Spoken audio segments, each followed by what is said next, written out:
سب احساس د بل اوښکو وکړي چا چې ټول عمر کې ژړلي نه وي. په دې عکسونو کې چې ستاسو په وړاندې کم ژوندي خلک د اوبو د مسایلو سره مخ په نظر راځي، دا د ګنداو سپاه تحصیل باړه ضلع خیبر هغه لرې پرتو سیمو اوسیدونکي خلک دي کم چې د جدت د ساينس او ټکنالوژي په دې دور کې هم د یو ګوټ اوبو محتاج دي. د دې نه زیاته د حیرانتیا خبره دا ده چې یو خوا که زمونږ د ملک پاکستان واکداران او چارواکي د عوامي مسایلو د حل کېدو دعوه لري، نو بل خوا دارنګې ژوندي ثبوتونه د فکر ویاړ لري چې دا خلک د بنیادي ضرورتونو نه تر اوسه څنګه مخ په شا پراته پاتې کېدی شي. زه خو به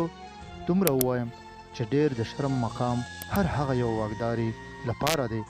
چې کم د عوامي مسایلو د حل کېدو دعوه لري او بیا هم عوام ورځ تر ورځه د بهترۍ په ځای بدترۍ کې ګیر اوسي. دینا دا خبره ثابته کېدی شي چې په حقیقي معنو کې زموږ د حکومت واکداران د عوامي مسایلو په هکله هغه عملي کردار نه ادا کوي کم چې پکار دی. بهر حال د ګنداو سپاه علاقایي اوسیدونکي د خپل وطن د چارواکو نه مطالبه کوي چې دوی د پاره د اوبو د مسالې حل کړي شي، ولې چې ورځ تر ورځه دوی ته د اوبو د مسالو شدت اختیار کړی دی او خدای مکړه که دا حال وي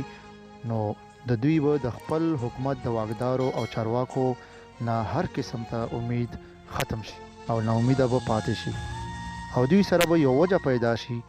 چې حکومت دوی ته هیڅ توجه نه ورکوي او دارنګه به دوی د حکومت نه خفه اوسي. پکار ده چې زموږ د حکومت واکداران دې په دې هکله غور او فکر وکړي او د داسې بې اثرې خلکو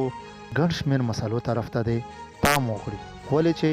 دا هم د پاکستان اوسیدونکي دي او دوی هم حق لري چې دوی ته د هم د ژوند بنیادي حقوق حاصل کړي شي. ګنداو سپاه تحصیل باړه ضلع خیبر